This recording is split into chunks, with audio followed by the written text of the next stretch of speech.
El Nuevo Testamento, concretamente Mateo, Marcos y Lucas, incluyen una escena que puede resultarnos un poco enigmática.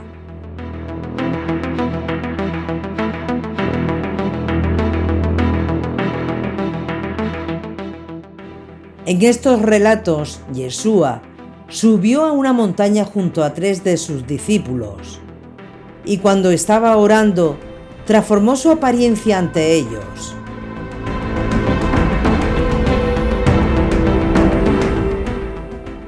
Además de eso, interactuó con 2 personas, Mosé y Elías.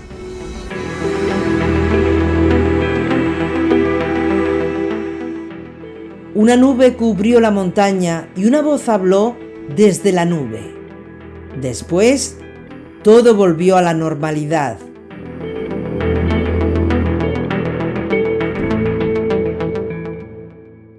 Por tanto, sin duda alguna, la transfiguración fue una escena sorprendente que genera muchas preguntas.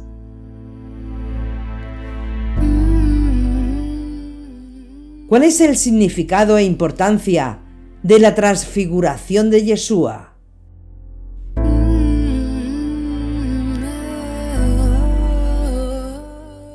¿Quiere decir esto que Yeshua es Dios? In the ways of the weak, the time's been bleak, I know. You're the fight, the cream, the strength in me, I know.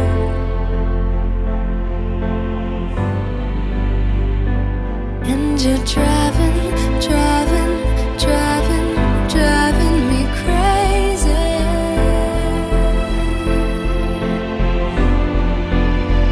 You keep on running and running and running and running lately.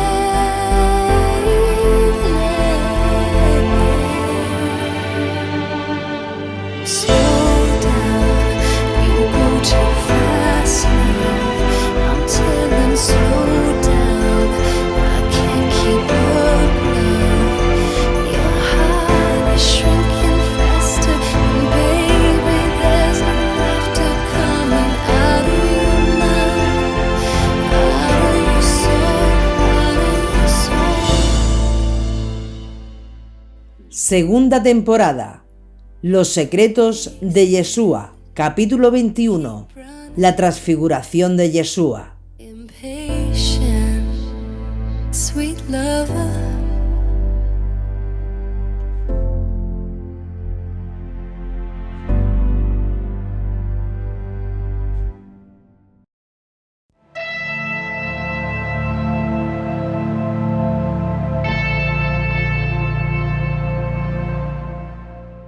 Cuando Yeshua pasó por las aguas del Jordán, 7 espíritus de Dios le fueron dados. Es decir, antes no le fueron dados.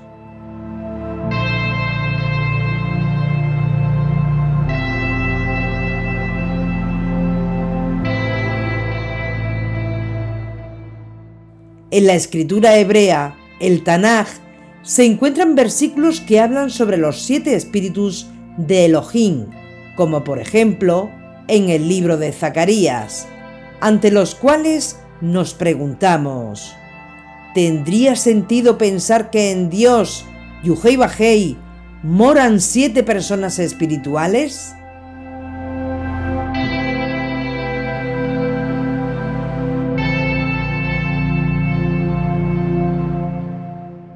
Las escrituras dicen claramente que el Padre es un solo Elohim o Todopoderoso.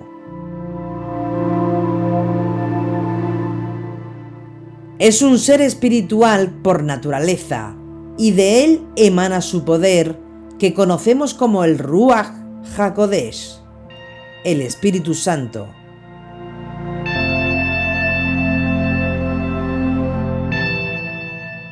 Y los 7 espíritus que recibió Yeshua fueron espíritu de sabiduría, espíritu de inteligencia, espíritu de consejo, espíritu de poder, espíritu de conocimiento, espíritu de temor de Adonai y espíritu de Adonai.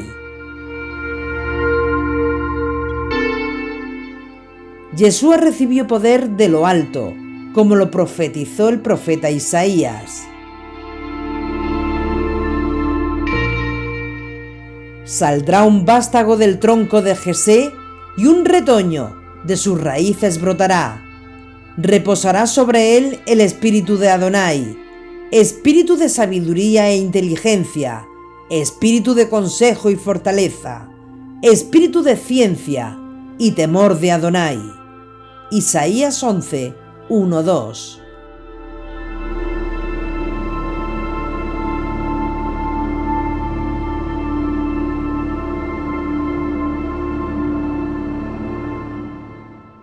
Es decir, Yeshua era y fue su hijo escogido para hacer la misión que Dios le encomendó.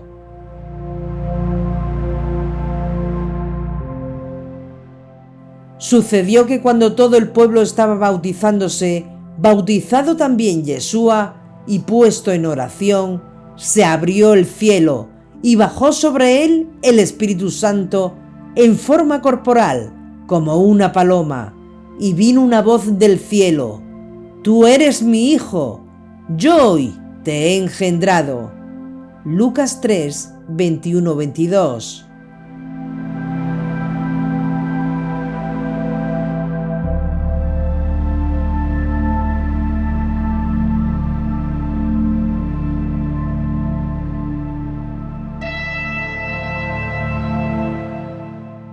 Es interesante que en la transfiguración de Yeshua, mucho tiempo después, también Dios refrendó o confirmó a Yeshua como su Hijo amado, su ungido, el Mesías. Entonces se formó una nube que les cubrió con su sombra, y vino una voz desde la nube: «Este es mi Hijo amado, escuchadle». Marcos 9:7.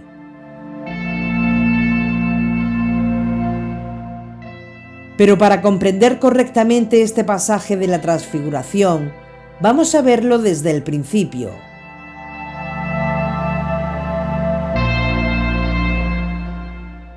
Después de enseñar y sanar a muchos, Yeshua anunció su muerte a sus discípulos. Por ser reprobado por los ancianos, los escribas y el sumo sacerdote como Mesías de Israel, Yeshua les dijo que el Hijo del Hombre debía padecer y sufrir mucho hasta la muerte. Y comenzó a enseñarles que el Hijo del Hombre debía sufrir mucho y ser reprobado por los ancianos, los sumos sacerdotes y los escribas, ser matado y resucitar a los 3 días. Hablaba de esto abiertamente. Tomándole aparte, Pedro se puso a reprenderle. Pero él, volviéndose y mirando a sus discípulos, reprendió a Pedro diciéndole: «Quítate de mi vista, Satán, porque tus pensamientos no son los de Dios, sino los de los hombres». Llamando a la gente a la vez que a sus discípulos, les dijo: «Si alguno quiere venir en pos de mí, niéguese a sí mismo, tome su cruz y sígame, porque quien quiera salvar su vida, la perderá, pero quien pierda su vida por mí y por el buena noticia, la salvará. Pues, ¿de qué le sirve al hombre ganar el mundo entero si arruina su vida? Pues, ¿qué puede dar el hombre a cambio de su vida?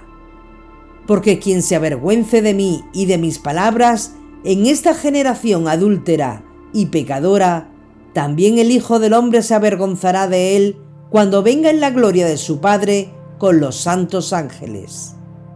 Marcos 8, 31-38.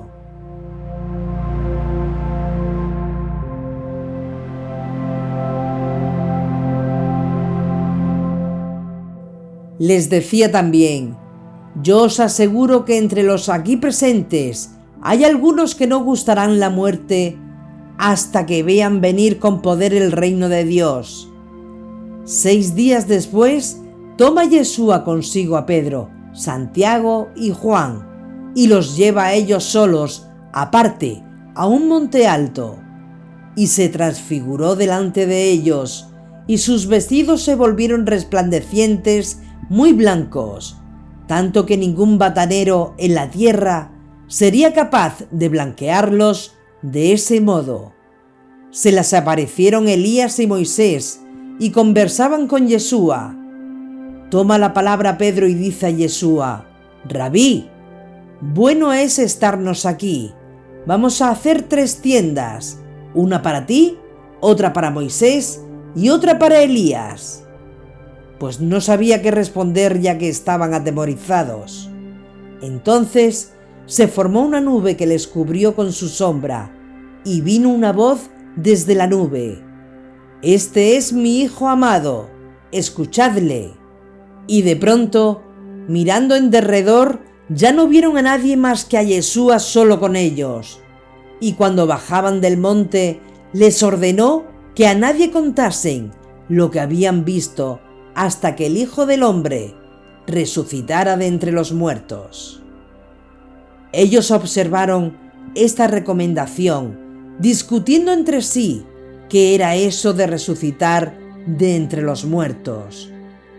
Y le preguntaban: ¿por qué dicen los escribas que Elías debe venir primero?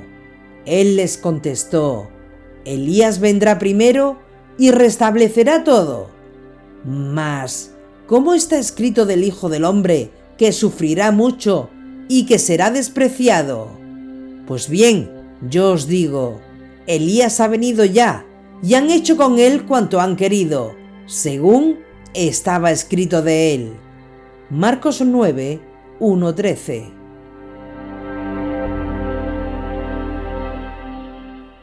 Yeshua necesitaba información sobre el camino que tenía delante.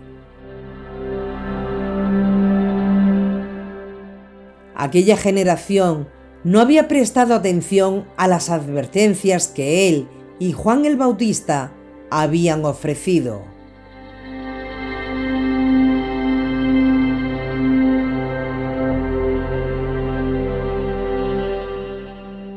El arresto de la ejecución de Juan y su posterior muerte presagió el rechazo de la gente al mensaje de Yeshua. Después de la muerte de Juan, Yeshua trató de evitar las apariciones públicas en Galilea.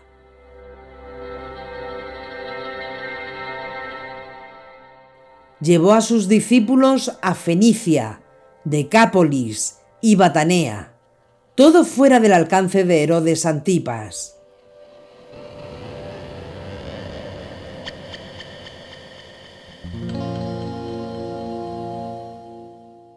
Yeshua vio que su propia vida y misión seguían la misma trayectoria que la de Juan.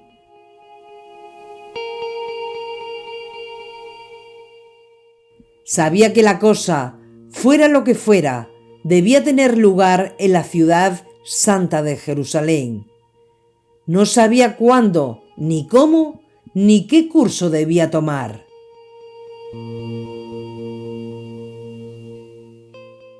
Necesitaba más información, y según nos relatan los evangelios, Yeshua subió a orar a la montaña más alta, buscando revelación sobre el camino que debía tomar.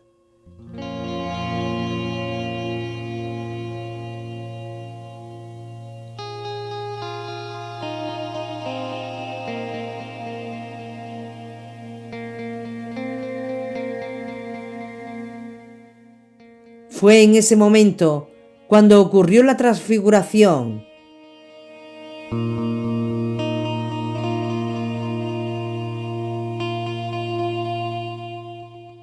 Cuando el profeta Daniel solicitó revelación, Dios envió al ángel Gabriel para que le diera las respuestas a sus preguntas.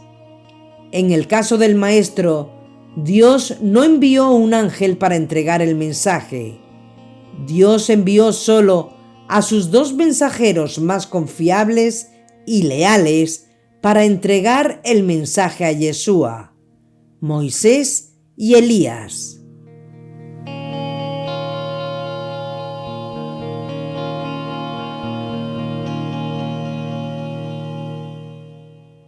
El Evangelio de Lucas dice que Moisés y Elías vinieron a hablar con Yeshua sobre su partida.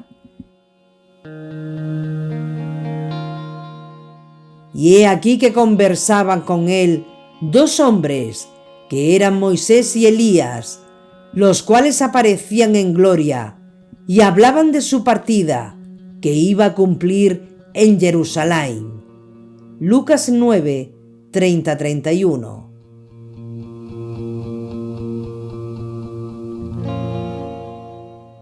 Su partida, es decir, su muerte, su éxodo. Y para que no piensen que esto es invención nuestra, en su carta de despedida, Simón Pedro usó la misma palabra para describir su propia muerte inminente, justo antes de relatar su testimonio sobre la transfiguración que vio.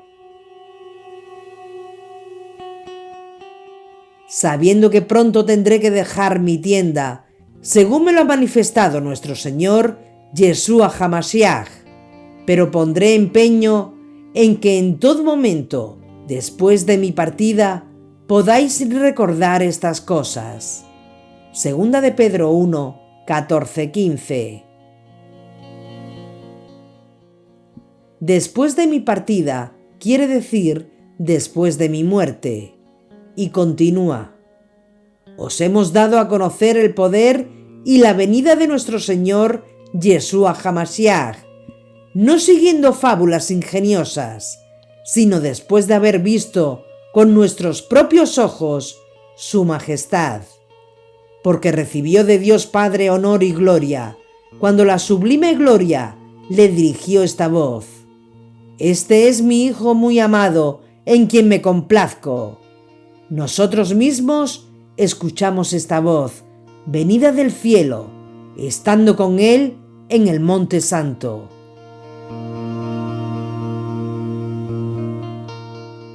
En la historia de la transfiguración, la elección de palabras implica más que la muerte inminente de Yeshua. El éxodo griego alude al libro de los 70 del Éxodo y a la historia del éxodo de Egipto. Moisés y Elías le explicaron a Yeshua que su éxodo personal se llevaría a cabo en Pesaj, la Pascua, la conmemoración anual del éxodo. Explicaron el camino del sufrimiento que debía seguir, pero también explicaron su éxodo de la tumba y su ascensión. Después de su conversación con Moisés y Elías, Yeshua regresó a Galilea sin más temor y puso su rostro hacia Jerusalén y su éxodo. Yeshua toma a 3 personas: Kefas, Pedro, Johanán, Juan y Jacob, Santiago el apóstol, para que fueran sus testigos, y les ordenó que no dijeran nada sobre lo que habían visto, hasta que llegara su resurrección. Y cuando bajaban del monte, Yeshua les ordenó: no contéis a nadie la visión hasta que el Hijo del Hombre haya resucitado de entre los muertos. Sus discípulos le preguntaron: ¿por qué? Pues dicen los escribas que Elías debe venir primero. Respondió él: ciertamente, Elías ha de venir a restaurarlo todo. Os digo, sin embargo, Elías vino ya, pero no lo reconocieron, sino que hicieron con él cuanto quisieron. Así también el Hijo del Hombre tendrá que padecer de parte de ellos. Entonces los discípulos comprendieron que se refería a Juan el Bautista. Mateo 17, 9-13.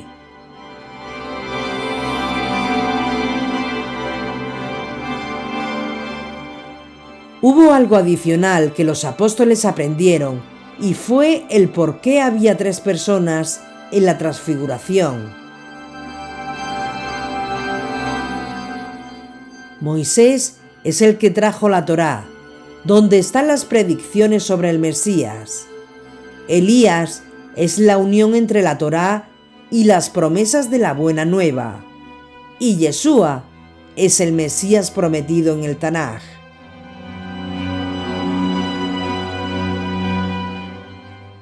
Pero en este punto debemos recordar que la transfiguración no tiene que ver nada con la teología que pone a Yeshua como el mismo Dios creador. La transfiguración no es exclusiva a Yeshua, Moisés o Elías.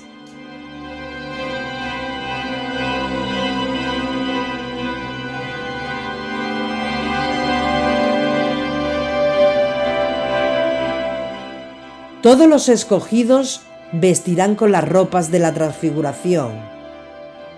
Como indica el libro de Revelaciones, Apocalipsis, los justos usan esas vestiduras porque cumplen con los preceptos de la Torá. Los justos, las 5 vírgenes prudentes, entrarán en la boda con nuevos ropajes, las ropas de la boda.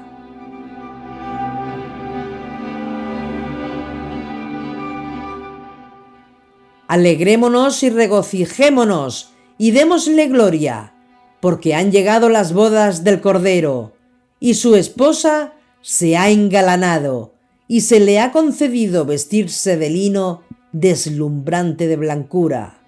El lino son las buenas acciones de los santos. Luego me dice: escribe, dichosos son los invitados al banquete de bodas del Cordero. Me dijo además: estas son palabras verdaderas de Dios. Entonces me postré a sus pies para adorarle, pero él me dice: no, cuidado, yo soy un siervo como tú, y como tus hermanos que mantienen el testimonio de Yeshua. A Dios tienes que adorar. El testimonio de Yeshua es el espíritu de profecía. Apocalipsis 19, 7-10.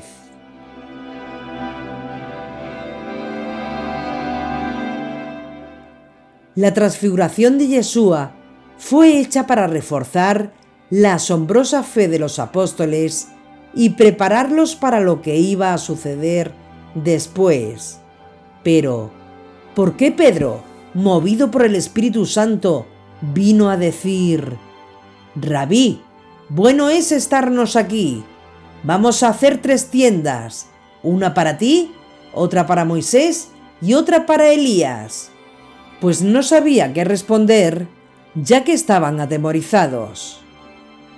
Marcos 9, 5-6.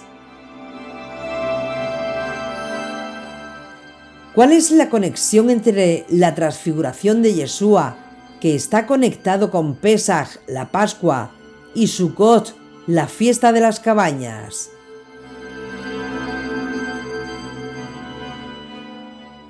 ¿Por qué Pedro dijo, movido por el Espíritu, hacer 3 tiendas, 3 cabañas? ¿Por qué querrían construir Sukkot para ellos?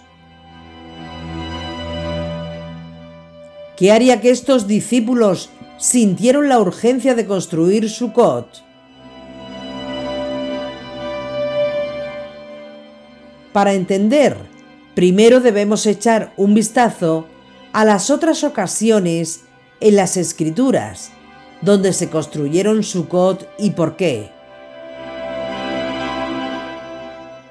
La primera vez que encontramos la palabra Sukkot en la Biblia hebrea es en Génesis. Y Jacob partió para Sukkot, donde edificó para sí una casa, y para su ganado hizo cabañas, por donde se llamó aquel lugar Sukkot. Génesis 33, 17.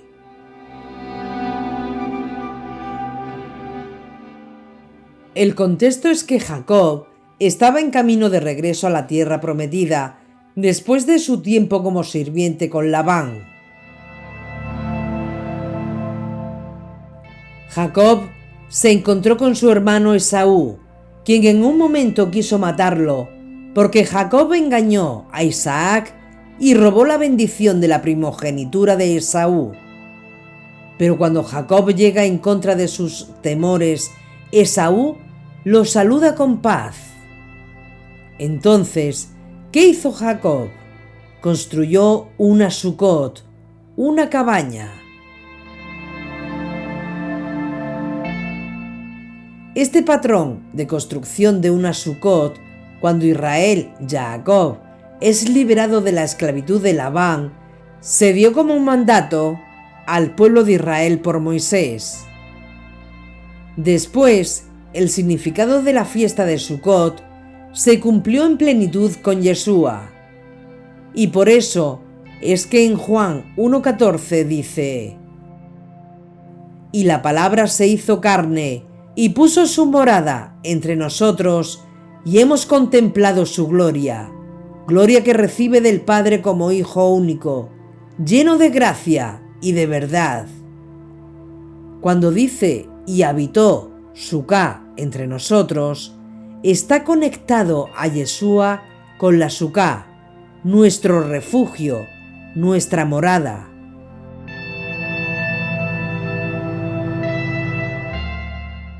En Apocalipsis también vemos esta idea al describir el cumplimiento prometido de nuestra redención. Y oí una fuerte voz que decía desde el trono: «Esta es la morada de Dios con los hombres. Pondrá su morada entre ellos, y ellos serán su pueblo, y Él, Dios con ellos, será su Dios». Apocalipsis 21:3.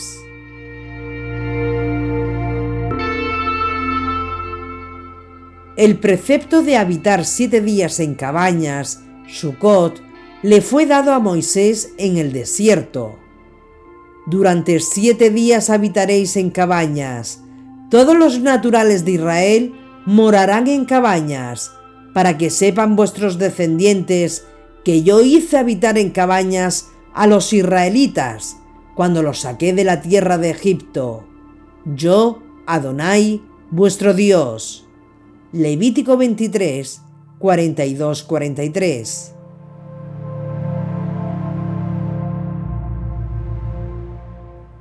Sucot no fue dado para que podamos celebrar los 40 años que Israel pasó en el desierto. Después de todo, la razón por la que Israel pasó 40 años vagando fue por otras razones.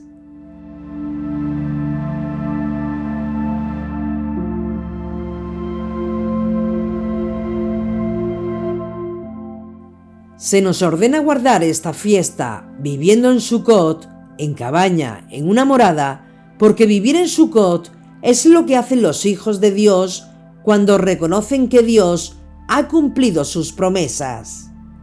El Padre nos ha liberado de nuestra esclavitud, de Egipto, del pecado. Hemos sido devueltos a la tierra de nuestros padres.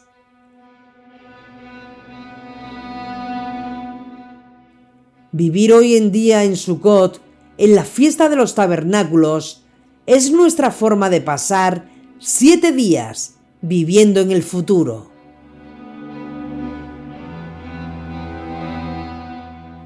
Todavía estamos viviendo en esta edad presente, pero durante esos 7 días de Sucot vivimos algo así como lo expresó Pablo de Tarso en la carta a los Efesios, como si se hubiera cumplido y lo terrenal y lo celestial estuvieran juntos. O dicho con otras palabras, vivimos por fe.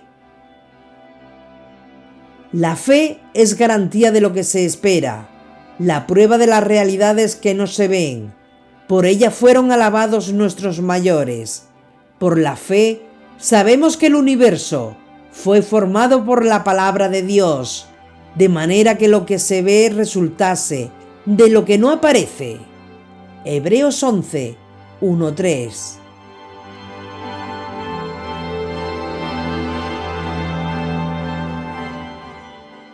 La fe es la certeza de lo que se espera, es la evidencia de realidades que no se ven.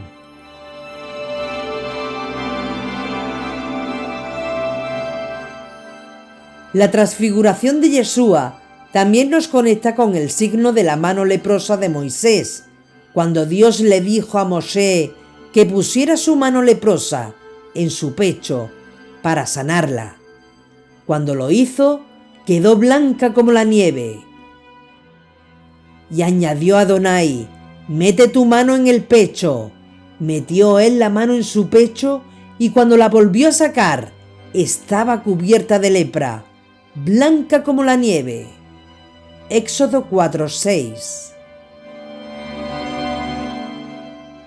Estas señales dadas a Moisés por parte de Dios aclaraban dudas por si los israelitas no daban sus oídos a la voz de la primera señal. Creerían a la voz de la última señal de la carne, cuando su mano quedaba sanada. Y le dijo: vuelve a meter la mano en tu pecho. La volvió a meter y cuando la sacó de nuevo, estaba ya como el resto de su carne. Así pues, si no te creen ni escuchan la voz por la primera señal, creerán por la segunda. Éxodo 4, 7-8.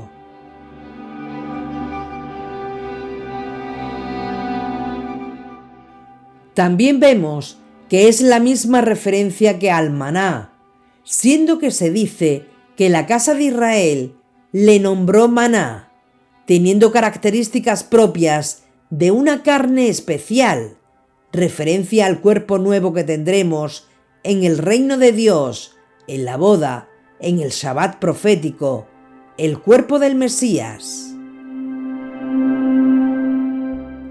Y el día séptimo descansó el pueblo. La casa de Israel lo llamó maná. Era como semilla de cilantro, blanco y con sabor a torta de miel. Éxodo 16, 30-31.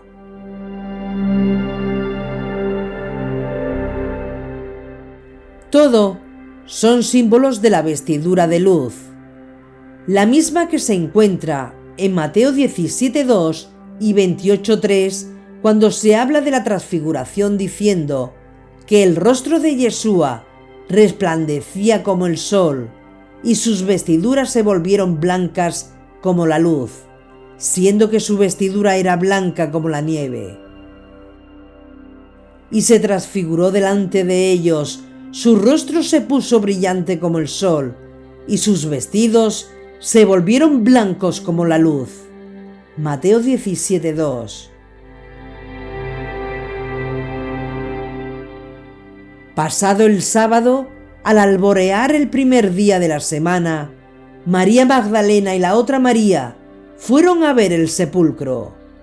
De pronto se produjo un gran terremoto, pues el ángel del Señor bajó del cielo y acercándose hizo rodar la piedra y se sentó encima de ella. Su aspecto era como el relámpago y su vestido blanco como la nieve. Mateo 28, 1-3.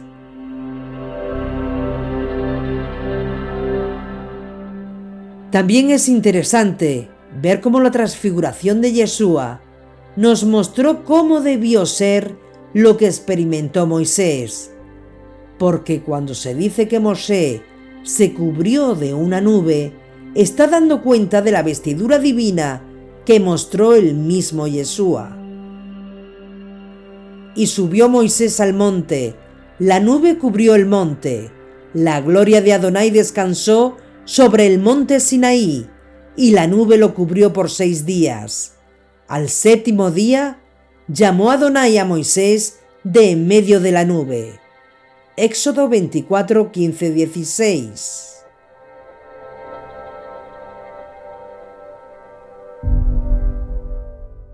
Los israelitas veían entonces que el rostro de Moisés irradiaba, y Moisés cubría de nuevo su rostro hasta que entraba a hablar con Adonai.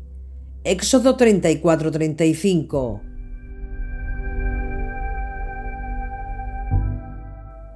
Y como vimos anteriormente, en la misma escena de la transfiguración de Yeshua se cuenta lo siguiente. Entonces se formó una nube que les cubrió con su sombra, y vino una voz desde la nube: «Este es mi Hijo amado, escuchadle». Marcos 9:7.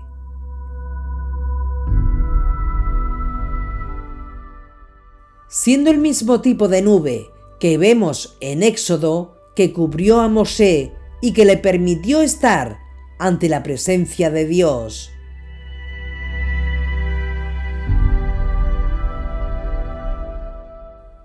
Lo que sí se puede apreciar, gracias a Yeshua, es que se trató de una entrada a una dimensión espiritual, siendo que lo interesante es que dicha escena nos da mucha información de cómo debió ser lo que experimentó el mismo Mosé y que sin embargo en la Torá está oculta por símbolos.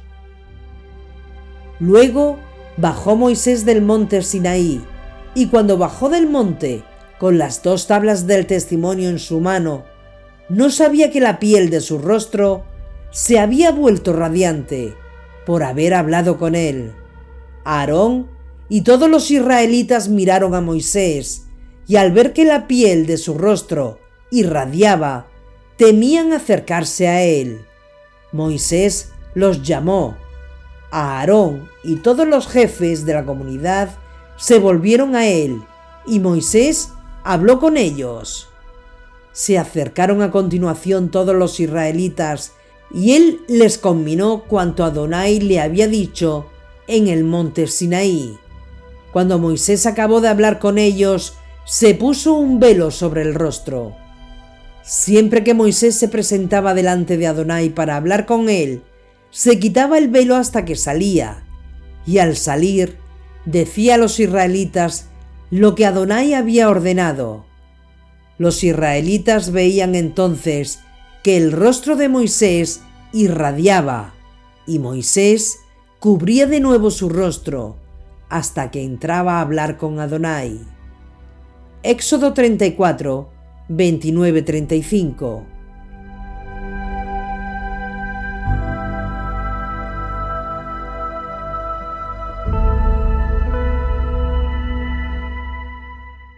En la transfiguración de Yeshua, en Lucas, se planteó así: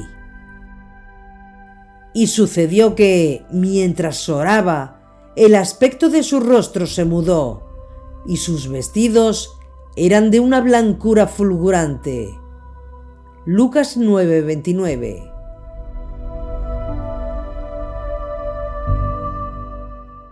Por ejemplo, la cara resplandeciente de Mosé debió parecerse al mismo aspecto que mostró Yeshua y que posteriormente le brilló todo el cuerpo.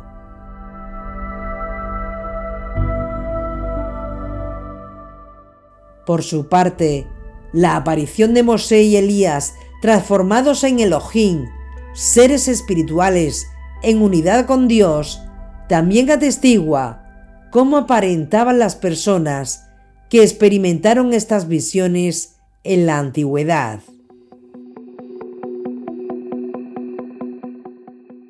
También es interesante la elección de los acompañantes de Yeshua, Pedro, Santiago y Juan, que el escuchar la voz de Dios también nos recuerda a los antiguos israelitas que escucharon a Dios, mas no lo vieron, ya que Mosé, cuando ascendía por la montaña, lo hacía a otra dimensión. Y de hecho, Yeshua, Elías y Mosé estaban en otra dimensión cuando Yeshua se transfiguró. El alma de Yeshua es el alma que no solo aprobó Mosé en la antigüedad, sino que lo volvió a hacer cuando mostró su presencia delante de Pedro, Santiago y Juan. Y he aquí que conversaban con él 2 hombres, que eran Moisés y Elías, los cuales aparecían en gloria y hablaban de su partida, que iba a cumplir en Jerusalén. Pedro y sus compañeros estaban cargados de sueño, pero permanecían despiertos y vieron su gloria y a los 2 hombres que estaban con él. Y sucedió que, al separarse ellos de él, dijo Pedro a Yeshua: Maestro, bueno es estarnos aquí. Vamos a hacer 3 tiendas, una para ti, otra para Moisés y otra para Elías, sin saber lo que decía. Estaba diciendo estas cosas cuando se formó una nube y los cubrió con su sombra, y al entrar en la nube se llenaron de temor. Y vino una voz desde la nube que decía: Este es mi Hijo, mi elegido, escuchadle. Y cuando la voz hubo sonado, se encontró Yeshua solo. Ellos callaron, y por aquellos días no dijeron a nadie nada de lo que habían visto. Lucas 9, 30-36.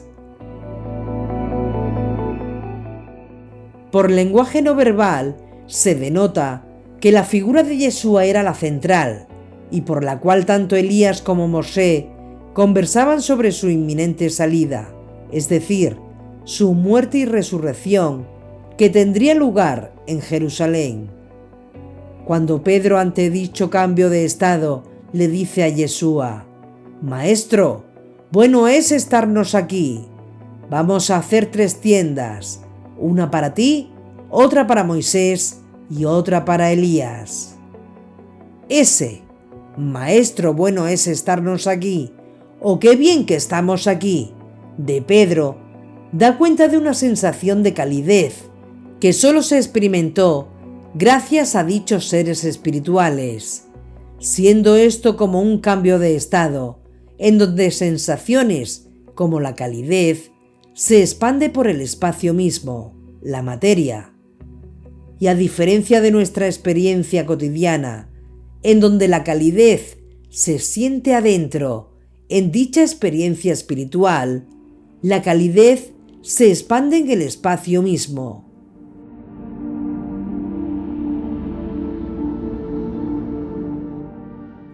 Pedro, por inspiración divina, pensó en enramadas o tabernáculos, porque tiene que ver con la fiesta de Sukkot, la última de las 7 fiestas anuales. Y en el panorama general de las fiestas de Israel, la 7ª fiesta, Sukkot, representa el inicio del reinado del Mesías.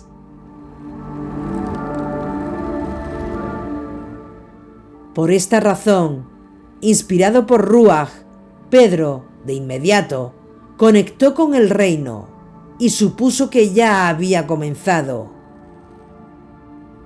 Toma la palabra Pedro y dice a Yeshua: Rabí, bueno es estarnos aquí. Vamos a hacer 3 tiendas, una para ti, otra para Moisés y otra para Elías. Pues no sabía qué responder, ya que estaban atemorizados. Entonces se formó una nube que les cubrió con su sombra, y vino una voz desde la nube: Este es mi Hijo amado, escuchadle. Marcos 9, 5-7.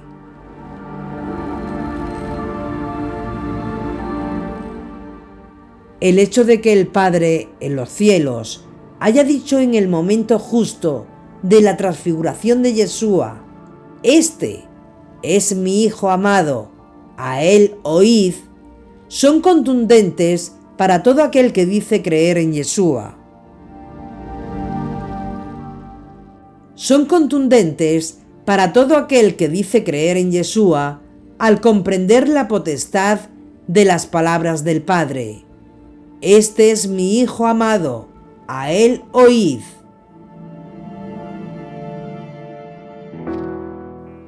justo en el momento en que se encuentran con Yeshua, nada menos que Moisés y Elías, es decir, la ley y la profecía de la restauración de todas las cosas, este momento implica una orden de parte del Padre para todo aquel que quiera estar en el reino de Yeshua.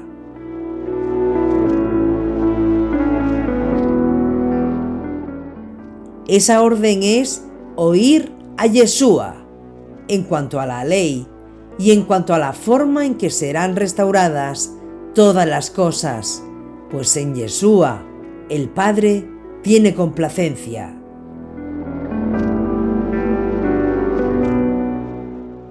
De manera que no hay otra forma de entrar en su reino, y este evento profético de la transfiguración de Yeshua lo dejó en claro para todas las generaciones.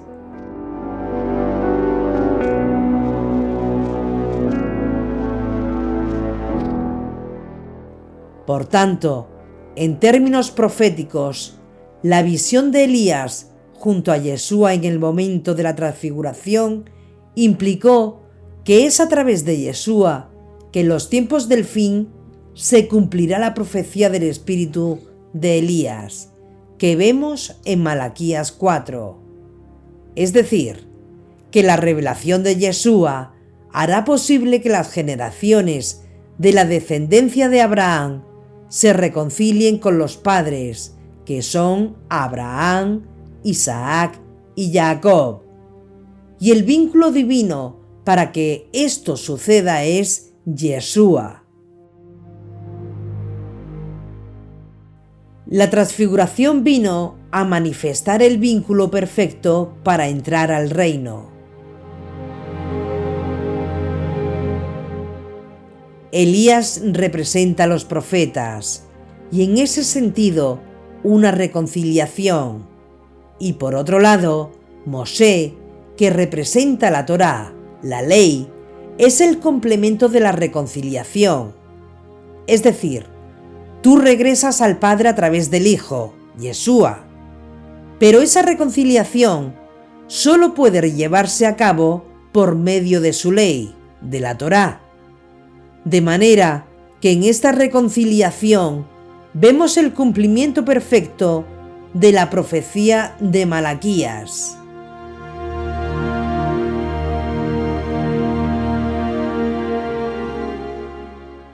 Cuando Yeshua se transfiguró, este hecho en sí mismo representa un destello del reino de Dios.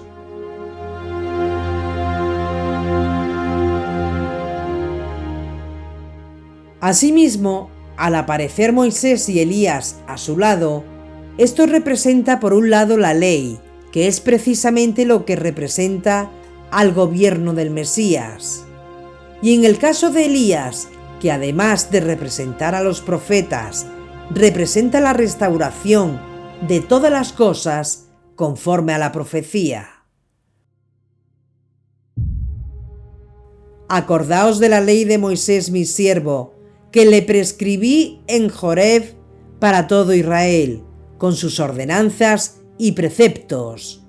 He aquí, yo os envío al profeta Elías antes que venga el día de Yuhei Bajei, grande y terrible.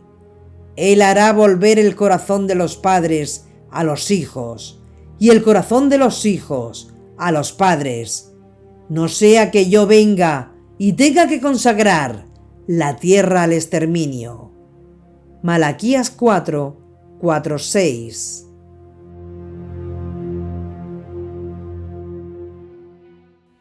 Entonces, ¿qué representan realmente Moisés y Elías en la visión?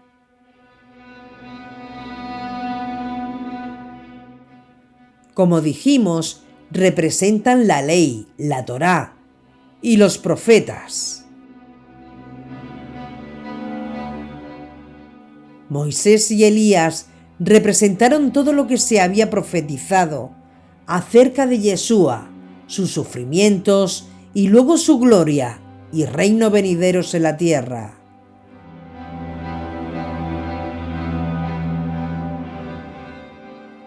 Todas las cosas que se hablaron sobre el reino vendrían, pero solo después de su crucifixión y resurrección. Moisés representó todo lo que se habló de él en la Torá, y Elías representó todo lo que se habló de él en los profetas.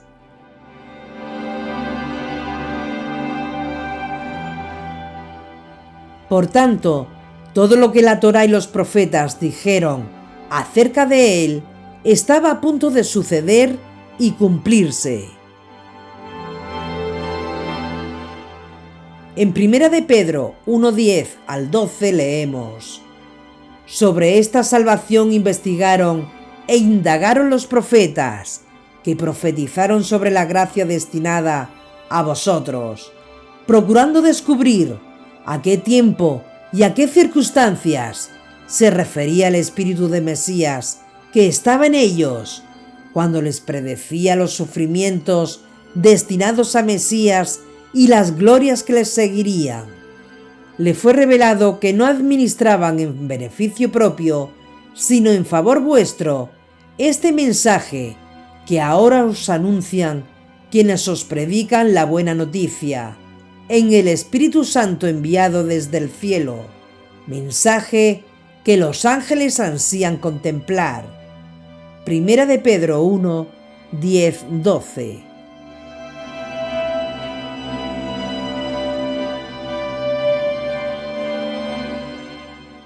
Los profetas profetizaron en la antigüedad acerca de los sufrimientos y las glorias que seguirían. Antes de la transfiguración, Yeshua acababa de hablar sobre sus sufrimientos y resurrección, pero después les mostró su gloria, la que vendría. Un evento futuro.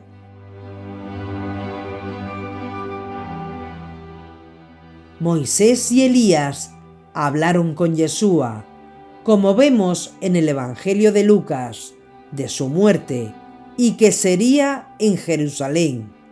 Es decir, afirmaron sus sufrimientos, pero después le anunciaron la gloria que siguió. Es decir, su aparición fue una confirmación de todo lo que se había escrito sobre él. Y esta visión les demostró la gloria que le había dado el Padre.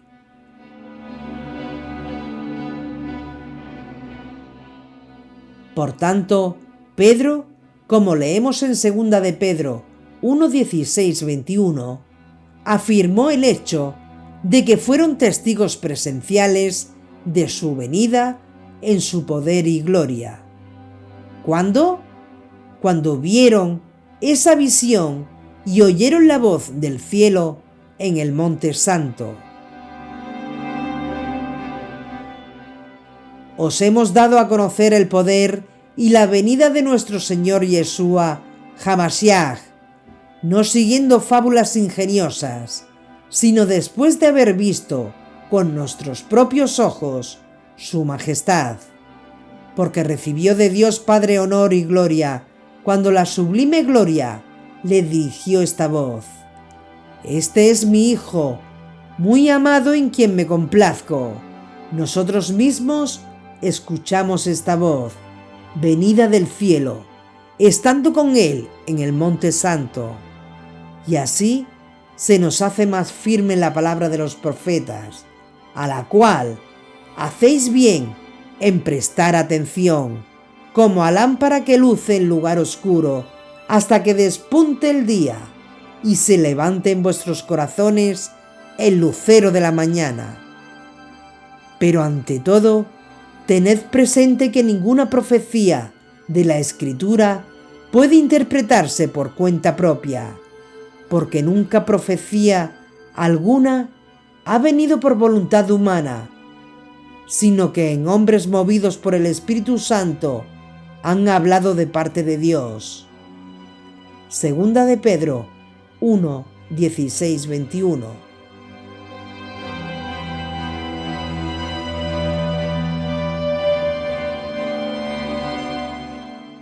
Moisés mismo, movido por el Espíritu, dijo: Adonai tu Dios suscitará de en medio de ti, entre tus hermanos, un profeta como yo, a quien escucharéis. Es exactamente lo que tú pediste a Adonai tu Dios en el Horeb, el día de la asamblea, diciendo: para no morir, no volveré a escuchar la voz de Adonai mi Dios, ni miraré más a este gran fuego. Y Adonai me dijo a mí: bien está lo que han dicho. Yo les suscitaré de en medio de sus hermanos un profeta semejante a ti. Pondré mis palabras en su boca, y él les dirá todo lo que yo le mande. Si alguno no escucha mis palabras, las que ese profeta pronuncie en mi nombre, yo mismo le pediré cuentas de ello. Deuteronomio 18, 15-19.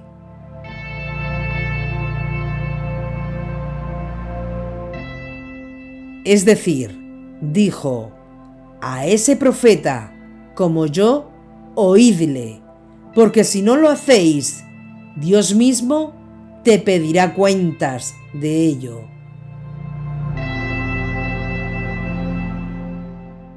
Por tanto, debemos escuchar la voz de Yeshua, porque Él está regresando, y esta vez no será un siervo que sufre. Esta vez será un rey reinante, el Mashiach ben David.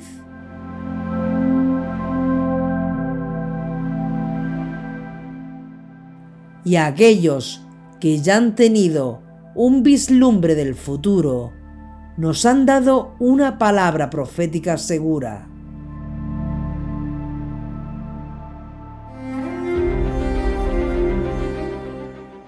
Sobre todo, fue un hecho dado para todos nosotros. Y es que el Mesías vendrá, y todos seremos transformados en el reino de Dios como Él, el primogénito de todos.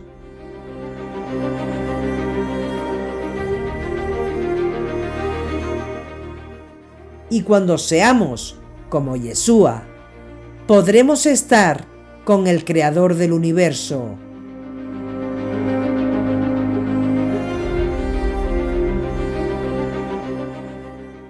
El Elohim de Israel, el Elohim de Abraham, Isaac y Jacob, el Dios de todos nosotros.